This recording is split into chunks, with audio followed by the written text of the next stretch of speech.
Graça e paz, irmãos, boa noite, glória a Deus, que noite abençoada. Você pode sentir a presença de Deus, a glória do Senhor aqui? Aleluia, eu senti fortemente a presença de Deus, o Espírito Santo se movendo em nosso meio, e creio que Ele tem muito mais a operar no meio da sua igreja, um povo que está reunido, um povo santo para bendizer e glorificar o seu santo nome, amém? Irmãos, eu peço que vocês abram suas Bíblias no livro de Levítico, capítulo de número 6.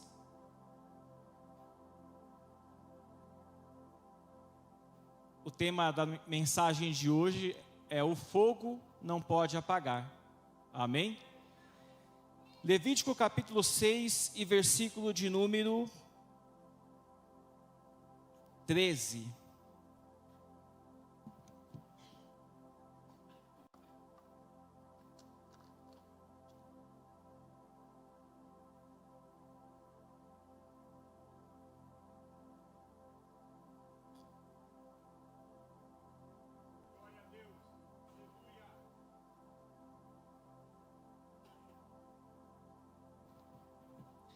Glória a Deus, deu calor aqui dentro, está quente, né, irmãos, também. É o calor, né, e do humano e o calor do Espírito Santo também, em nosso meio, aleluia. Levítico capítulo 6, né, o nosso tema, o fogo não pode apagar, amém? Diz assim, capítulo 6, versículo 13. O fogo arderá continuamente sobre o altar, não se apagará. Apenas esse versículo. Irmãos, é um versículo bastante emblemático, muito lido em nosso meio, porém, é uma exortação da parte de Deus ao seu povo Israel, primeiramente ao seu povo Israel. Então, de uma forma, se estende à igreja dos dias atuais. Nós temos essa passagem que foi uma exortação de Deus não apenas a Israel, mas também à igreja do Senhor Todo-Poderoso, porque esse fogo ele continua a arder, ele tem que continuar ardendo, mas agora não mais em um altar feito por mãos humanas, mas um altar feito pelas mãos do Criador. Um altar gerado em nosso físico, quando nós nascemos do ventre da nossa mãe. E esse coração, que um momento das nossas vidas, ele se corrompe, quando nós estamos mortos em nossos pecados e concupiscências, ele vem com o seu fogo. Porque a Bíblia diz que a palavra é como fogo e como martelo que esmiuça a penha. Então um dia esta palavra te alcançou e te atraiu, e esse fogo fez arder o teu coração, te atraindo à presença do Todo-Poderoso. E é por isso que você está aqui essa noite. Eu creio que cada um de vocês tem na lembrança uma palavra de Deus marcante, que você pode dizer assim: essa palavra foi marcante para a minha conversão. Essa palavra impactou a minha vida e por causa dela eu vim para o Evangelho. Eu escutei o chamado de Deus e Deus abriu meu coração por intermédio dessa palavra. A palavra que me cativou, que me atraiu, eu, como era um adolescente rebelde, quando via que não havia mais saída para minhas tristezas, para os meus problemas pessoais, emocionais, eu cheguei na casa de Deus e ouço uma palavra dizendo assim: quem é este que até o vento e o mar lhe obedecem?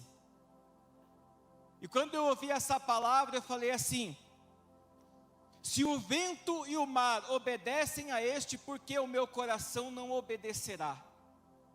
E essa palavra me impactou, e aqui estou até hoje para a glória do Senhor Todo-Poderoso.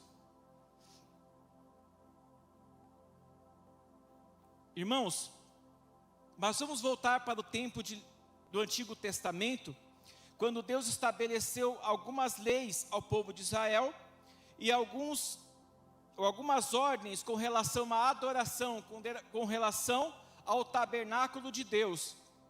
Deus deu ordem a Moisés para que fosse construído um tabernáculo. E nesse tabernáculo tinha alguns utensílios para a prática de alguns rituais de adoração ao Senhor. A gente sabe que desde o início, desde o Éden, lá no paraíso, quando Deus criou tudo perfeito, criou Adão, criou Eva, criou ali os animais, criou tudo perfeitamente, mas o homem corrompe a ordem. O homem, ele peca contra Deus, e aí joga a culpa na sua esposa. Mas nós vimos aqui, esses dias, que o homem é considerado cabeça, e ele é o responsável porque nós vivemos hoje. Então o homem pecou, o homem errou, mas Deus não desprezou totalmente o homem. É lógico que todo pecado tem a sua consequência, e quando Deus estava passeando pelo jardim após Adão pecar, Deus disse a Adão: aonde estás, Adão? Ele disse: Senhor, estava nu, eu ouvi a tua voz e escondi porque estava nu. Quem disse que você estava nu, Adão? Você comeu da árvore que eu ordenei que você não comesse, agora maldita é a terra por causa de ti. E aí proferiu a maldição sobre o homem, maldição sobre a mulher, maldição sobre a serpente e maldição sobre a terra. Só que ele tem um porém. Aí nós encontramos depois a primeira profecia bíblica. E quem é o autor da primeira profecia bíblica? É o próprio Deus. Ele iniciou, ele deu abertura à profecia. Só que eu te digo uma coisa, serpente, te digo uma coisa, Satanás, que um dia vai nascer um que vai pisar a tua cabeça e tu ferirás o calcanhar. Vai nascer um que vai pisar a tua cabeça, serpente. E aí então, daquele dia em diante, Deus sempre com os braços abertos, Deus sempre chamando e atraindo o homem para si, mas o homem cada vez mais indo para o lado do pecado, indo para o lado da corrupção. E aí a gente vê que houve o dilúvio, e Deus sempre buscando o homem, até que neste momento Deus estabelece a nação de Israel, pelo chamado de Abraão. E aí nós vimos que o povo ficou escravizado no Egito, Moisés libertou o povo, e agora Deus dá lei ao povo, para que o povo se achegue mais a Deus, para que o povo se lembre de Deus. Mas ainda assim, havia as corrupções, não parava, mas Deus queria se relacionar com o povo, Deus queria estar perto do povo, mas o povo se afastava de Deus, murmurando, reclamando e praticando iniquidades, levantando bezerros, se dedicando à idolatria. Mas a Bíblia nos diz que Deus então estabelece a lei, e quando Ele estabelece a lei, uma das leis para um ritual seria o altar do holocausto. E então, o altar do holocausto foi dado algumas ordens com relação como deveria ser esse altar. Deus deu a descrição.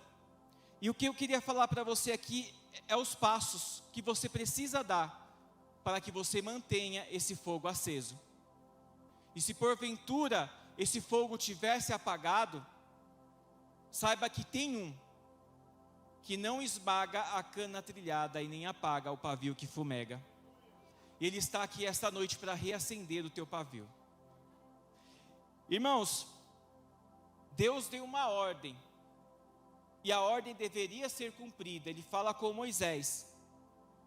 Então, ele começa a dar algumas ordens, e quando Deus estabelece esses padrões para rituais, deve ser obedecido e feito tudo conforme a Bíblia, não pode sair nada fora do lugar.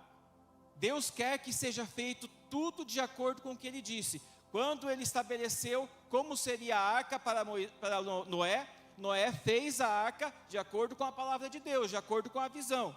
Quando Deus deu a lei, o povo seguiu, tinha que seguir conforme a lei.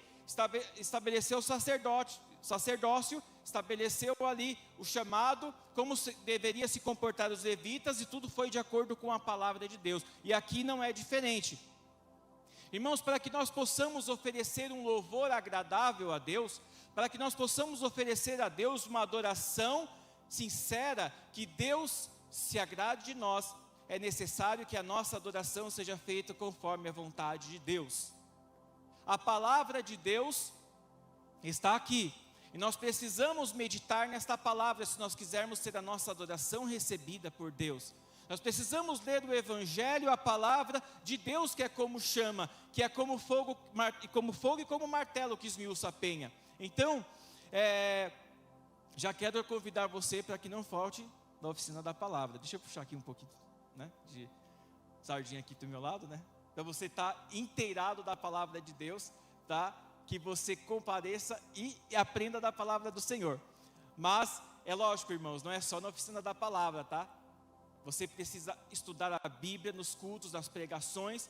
Você deve anotar, chegar na sua casa, meditar e refletir sobre a palavra de Deus, porque a melhor coisa é quando você medita e quando você assimila a palavra do Senhor e guarda ela no seu coração. Então, não é apenas para você ler a palavra na igreja, nas quintas-feiras, nas terças-feiras, nos domingos, no inside ao sábado, não. Essa palavra é para ser meditada o tempo todo. Em todos os momentos você deve estar atento a esta palavra, porque o próprio Jesus disse: nela cuidais ter a vida eterna. É ela que testifica de mim, Senhor Jesus disse. Então, se nós quisermos oferecer a Deus uma adoração verdadeira, uma adoração que Ele se agrada, é necessário, primeiro passo, que tenhamos o conhecimento do que Ele quer, que tenhamos o conhecimento da adoração que Ele exige de nós, amém? Porque tem muitas pessoas, igrejas, que eles não adoram o Deus das Escrituras, eles adoram um Deus criado na própria mente, criado no próprio coração, ou segundo as suas próprias filosofias. Mas Deus não opera segundo as nossas filosofias, Deus opera segundo a palavra dEle, Deus opera segundo o Evangelho dEle, segundo a vontade que Ele deixou revelada para nós nas Escrituras Sagradas. Então, que possamos crescer na graça e no conhecimento do Senhor e Salvador Jesus Cristo. Este é o primeiro passo para que o fogo não se apague. E aí nós temos também que Deus estabelece mais algumas coisas. Deus começa a falar algumas coisas para Moisés e diz assim: olha, aquele que pecar, que roubar o seu irmão, que defraudar o seu irmão, ele vai ter que restituir a seu irmão. Ele vai ter que devolver o que ele roubou e ainda acrescentar um quinto. Olha como a lei era dura. Ele tem que restituir e ainda devolver um quinto. Tudo isso ainda não chegou no altar, não chegou no fogo. Primeiro, Deus colocou o que aqui? A reconciliação na horizontal, com o nosso próximo, com o nosso irmão. A Bíblia diz assim que se nós não amarmos ao nosso irmão a quem nós vemos, ou seja, a quem vemos, como poderemos amar a Deus a quem não vemos? Então, o segundo passo para o fogo, para manter o fogo aceso, é a reconciliação. É a paz com nossos irmãos. O apóstolo diz da seguinte maneira: quando tiveres em vós, tende paz com todos. Amém? A Bíblia diz assim que, olha só, Jesus falando: se tiver algo contra o seu irmão e fores ofertar, deixa a tua oferta, reconcilia com o teu irmão e oferta. Então Deus é um Deus que não pula etapas. Os caminhos de Deus não devem ser pulados, nós não devemos pegar atalho, mas nós devemos agir conforme a palavra de Deus. Então, se houver alguém com mágoa nessa noite, se houver alguém com rancor, se houver alguém magoado, abra o seu coração nessa noite e deixa o Senhor Todo-Poderoso dissipar, queimar e destruir esse rancor em nome de Jesus. Deixa que Ele estabeleça no teu coração a paz, o amor, porque Em nós, na carne, nós não conseguimos fazer isso, mas no poder do Espírito você consegue. E Ele está aqui essa noite para trazer amor sobre o teu coração, para trazer fé, para trazer reconciliação, para trazer a sua paz, porque a Bíblia diz assim que a paz de Deus excede todo o entendimento. Então, na esfera humana, você precisa se reconciliar. E também tem outra questão. A gente vê a questão da restituição. Irmãos, olha o sinal da salvação. A Bíblia diz assim que Jesus estava passando e em cima da figueira quem estava lá? Zaqueu. E Deus disse a Zaqueu: Zaqueu, desce depressa, que hoje me convém pousar em sua casa. E a Bíblia diz que ele se alegrou. E quando Jesus chega em sua casa, Zaqueu diz: Senhor, eis que se alguém defraudei alguma coisa, vou restituir em dobro. Ou seja, vou dar a metade dos meus bens ao pobre. E se alguém defraudei, eu vou restituir. E ainda quadruplicado. Que Jesus falou para ele: hoje chegou salvação a essa casa. Por quê? Porque a atitude de Zaqueu foi o fruto da verdadeira conversão em Cristo Jesus. Lembram do pastor Anderson Silva, que ele disse aqui, o que ele falou, que atitude de coragem, realmente de transformação, que ele chegou no chefe dele, contou tudo que ele tinha feito e pediu demissão. É sinal, irmãos, isso o homem não consegue em si mesmo. Isso é só o poder do Espírito Santo, a transformação do Espírito Santo na vida do homem. É o novo nascimento, o milagre do novo nascimento. A Bíblia diz, portanto, se estais em Cristo, nova criatura é. As coisas velhas se passaram e tudo se fez novo.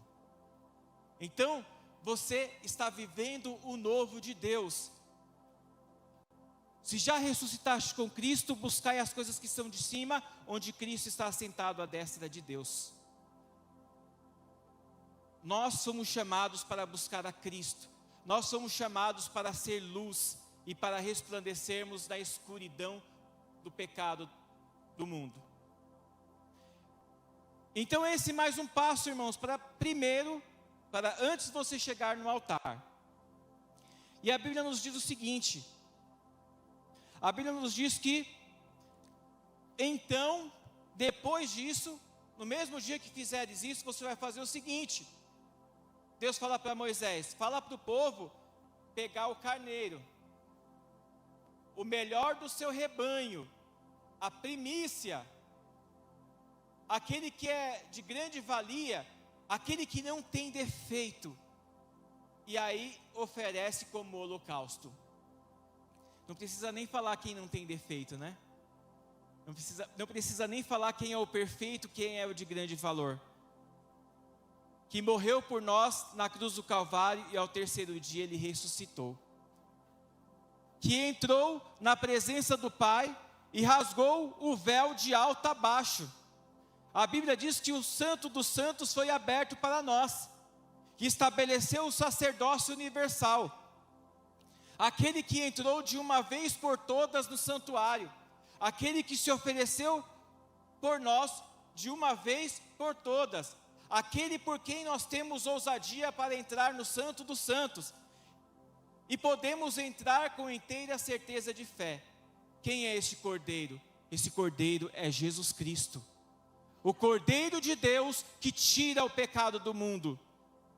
Porque quando o povo de Israel oferecia o sacrifício de bode, o sacrifício de carneiro, o boi, quando eles ofereciam esses sacrifícios não podiam tirar o pecado, não podia arrancar o pecado da vida do homem. Eles apenas conseguiam cobrir o pecado, mas Jesus é aquele que arranca, Jesus é aquele que tira, e Jesus é aquele que coloca o seu poder, a sua santidade, o seu amor em cada coração. É no Espírito Santo que nós podemos produzir os seus frutos, as suas virtudes, que são seus atributos comunicáveis a nós. Amém? Então, quando nós produzimos frutos, nós nos tornamos parte de Cristo, nós nos tornamos verdadeiramente os membros do corpo de Cristo. chamados por Ele para resplandecer a sua luz entre os homens. E aí nós vemos que o homem da nação de Israel, que ia oferecer a expiação pelos seus pecados, tinha que trazer um sacrifício, um cordeiro, um animal sem mácula, sem mancha, perfeito, e que fosse primogênito. Então ele ali e oferecia esse holocausto, porque isso manifestava o que estava no coração. Malaquias repreendeu duramente o povo de Israel, porque em sua época o povo estava oferecendo coxo, animal cego, animal amputado, e ali Israel estava trazendo esse tipo de animal para oferecer diante do Senhor, e isso foi uma abominação aos olhos de Deus. Tanto é que Deus disse: se eu sou o Pai, aonde está a minha honra? Porque vocês estão me desonrando dessa maneira. Então, irmãos, o sacrifício que Deus recebe é o sacrifício de Jesus, é o Cordeiro Jesus que morreu por nós uma vez por todas. Qual é? Em nome de que sacrifício? Em nome de qual Cordeiro nós estamos chegando à presença de Deus? Porque o Cordeiro verdadeiro, o Cordeiro bendito que deve ser louvado e no nome dele deve ser pedido, é o nome de Jesus. Porém, muitas pessoas estão orando, clamando e vivendo em prol de muitos nomes, de deuses estranhos, de deuses modernos, e têm deixado de lado o Senhor Jesus, que é o Cordeiro de Deus que tira o pecado do mundo. Se o Cordeiro de Deus não for o nosso sacrifício principal, se não for o sacrifício que nós cremos, se não for aquele a quem nós servimos, então o nosso sacrifício é em vão, e o fogo não vai permanecer aceso, porque para haver fogo tem que haver o cordeiro, ou o sacrifício, o animal, o holocausto, e para haver o holocausto tem que ter fogo. E então nós precisamos refletir, para que possamos ir caminhando em direção ao fogo, em direção ao sacrifício verdadeiro, agradável a Deus. Para que o fogo não se apague, é necessário que nós identifiquemos qual o cordeiro ou qual animal que nós estamos oferecendo no holocausto. Ou seja, nenhum animal, mas sim Jesus, que simboliza o Cordeiro de Deus, que tira o pecado do mundo. Então nós temos o Cordeiro como o principal a ser oferecido, porque quando nós entramos na presença de Deus, nós devemos orar em nome de Jesus, nós devemos nos apresentar em nome de Jesus. Mas a Bíblia nos conta uma história, que outros que não pertencem a Jesus, foram tentar expulsar um demônio em nome de Jesus. Essa história acredito que muitos já conhecem aqui, que era alguns judeus exorcistas. A palavra de Deus estava crescendo, se multiplicando, havia cura, libertação por meio dos apóstolos. E aí então, alguns judeus quiseram imitar a Paulo, judeus exorcistas, e a Bíblia nos diz assim, que eles disseram ao demônio: eu vos esconjuro pelo Jesus que Paulo prega. Mas ele não tinha o Jesus que Paulo prega. Entenderam? Então, eles até poderiam ter zelo da lei de Deus, mas não tinham o cordeiro que Deus exigia para o holocausto, que é o que foi morto por nós. Eles não tinham a Jesus, não recebiam a Jesus, mas quiseram imitar a unção de Paulo, o poder de Paulo, e eles se deram mal. Por quê? Porque o demônio disse para eles: bem conheço a Paulo, bem sei quem é Jesus, mas e vocês, quem são? E a Bíblia diz que, se assenhorando desses homens, o demônio deu uma surra neles, eles tiveram que fugir nu, porque eles não tinham Jesus, e não tinham autoridade sobre os demônios. É por isso que nós temos que cultivar a intimidade com Jesus. A presença do Senhor Jesus em nossas vidas nos confere autoridade. Ele é o nosso pastor, e se ouvirmos a sua voz, ele diz assim para nós: eis que vos dou poder, em meu nome expulsarão demônios, em meu nome curarão os enfermos. Se beber alguma coisa mortífera, não fará dano algum. Se pegar alguma serpente, não sofrerá dano. Esse é o Jesus que nós devemos servir, aquele que nos confere autoridade e poder. E deixarmos de servir um Jesus que está de acordo com a nossa crença, superstições e filosofias, mas um Jesus bíblico, um Jesus que é revelado por meio das Escrituras. E então seremos cheios do fogo e do poder de Deus. Olha só, eles tinham que oferecer um cordeiro aceitável a Deus para o sacrifício. E então, Deus disse a Moisés: depois disso, faça o seguinte, ele vai trazer, tem que impor a mão para transferir o pecado para o animal, o holocausto, e aí oferecia o animal em sacrifício. E oferecendo o animal em sacrifício, o fogo tinha que queimar a noite inteira. Tinha que queimar até de manhã cedo, sobre o altar onde estava o holocausto. Então havia fogo, ou seja, havia holocausto e havia fogo. E a Bíblia nos diz que o animal era queimado até pela manhã.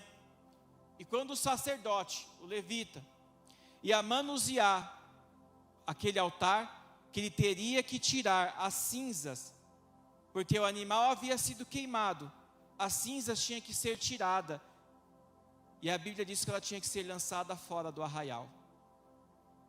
O animal queimou a noite inteira. Deus diz assim: o sacerdote, ele tem que vestir a sua veste, suas vestes sacerdotais, a sua calça, tirar a cinza, colocar do lado do altar, trocar de roupa, pegar as cinzas novamente e levar fora do arraial. Sabe o que significa cinza? Pecado. Então, não parava por aí, para que o fogo continuasse a arder. Tinha que tirar a cinza. E aí, eles tiravam a cinza.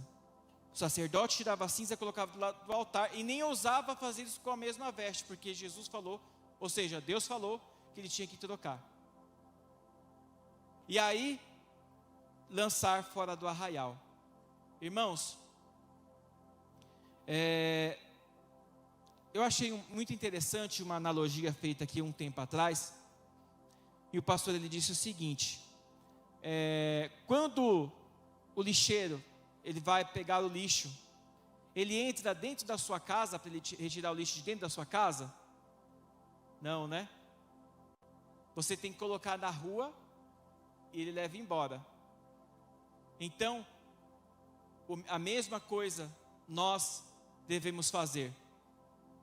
Se tiver cinza no altar, que nós possamos remover essa noite em nome de Jesus. Que nós possamos encontrar e ver em Jesus um tesouro muito precioso, por quem nós nos dedicamos ao extremo, assim como aconteceu com Zaqueu, assim como aconteceu naquela parábola que o homem achou um tesouro e vendeu todo o campo, tudo que tinha para ficar com aquele tesouro. Quando nós compramos a Jesus, entre aspas, quando nós adquirimos a Jesus, quando nós servimos a Jesus, todos os outros amores, conforme o louvor, tem que ser queimado, porque ele queima os falsos deuses, ele queima o pecado. E aí, quando é queimado as cinzas, é nossa responsabilidade.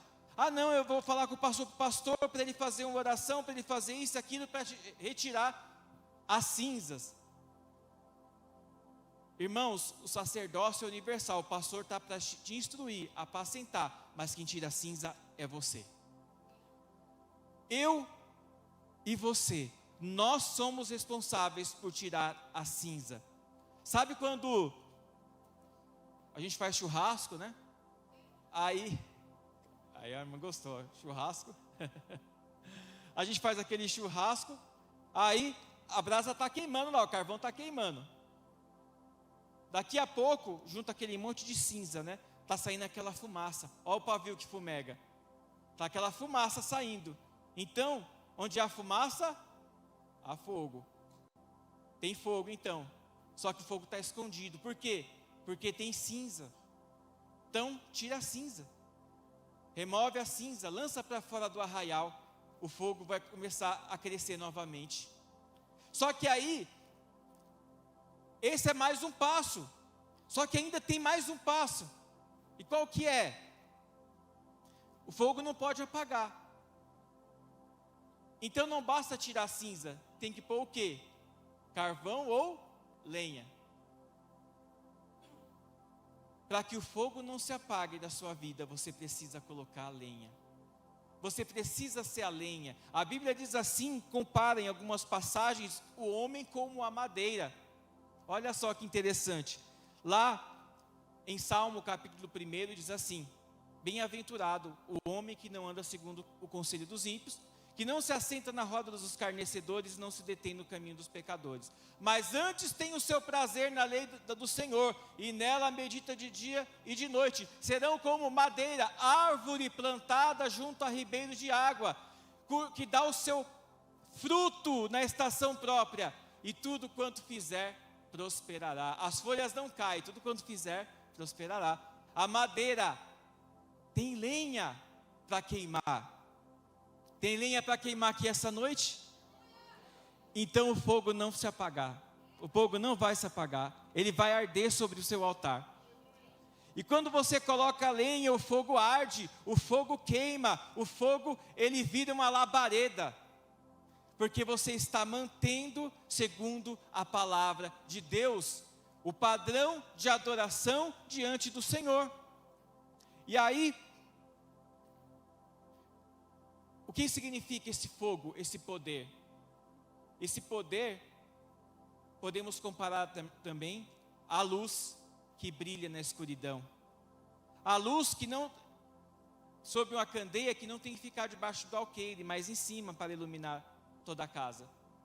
A luz que sai a este mundo com poder e autoridade, resplandecendo e pregando a palavra do Senhor. Sabe para que o revestimento do poder? Sabe para que o batismo no Espírito Santo? O renovo espiritual é para que você saia e faça a obra de Deus, evangelize, pregue a palavra do Senhor e possa arder na chama do Espírito Santo. Olha só, algumas coisas que nós podemos ver na palavra de Deus. A palavra de Deus, ela, como eu disse, arde como chama. Quando Jesus falou com os discípulos do caminho de Emaús, eles disseram: porventura não ardia o nosso coração quando ele falava conosco? O salmista diz: o meu coração queima com boas palavras. A palavra de Deus é como fogo.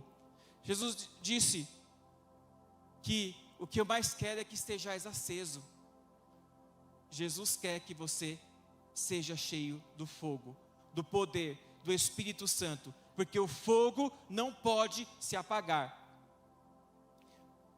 E de repente, para alguém que diz assim: Senhor, mas eu preciso desse fogo, mas eu preciso desse poder, Ele fala para você: permanecer em Jerusalém, até que do alto seja revestido do poder.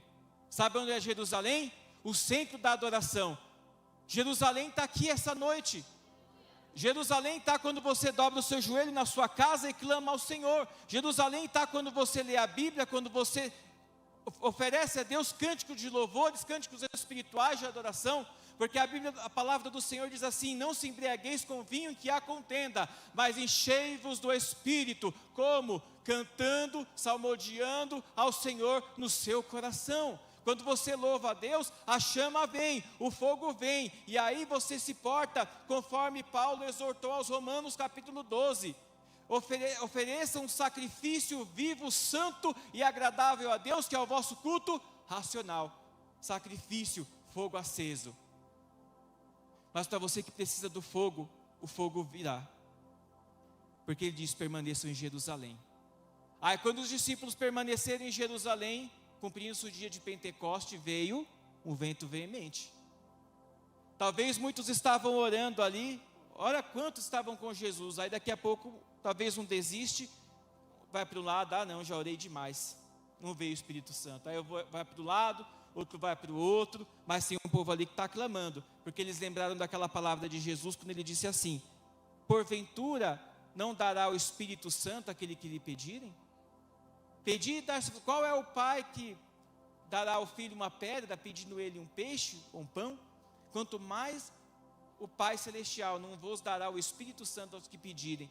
Então os discípulos que lembraram disso, falaram assim: não, a gente não vai embora, a gente vai continuar, porque ele falou que ia ressuscitar, ele ressuscitou, ele falou que ia curar, ele curou, agora não vai ser diferente. Ele falou que vai derramar o Espírito Santo Consolador, ele vai derramar, e os discípulos permaneceram firmes. Mas veio um vento veemente, impetuoso, encheu toda a casa em que estava sentado, e foram vistas entre eles línguas repartidas como que de fogo. Se você perseverar, se você continuar na presença de Deus, que é o lugar de onde nós não devemos sair, o fogo virá sobre a tua vida, o poder do Espírito Santo te cobrirá, mas precisa seguir os passos para o fogo permanecer, para o fogo não se apagar, e ele arderá continuamente sobre o altar. Aleluia. Irmãos, coloque de pé em nome de Jesus, amém?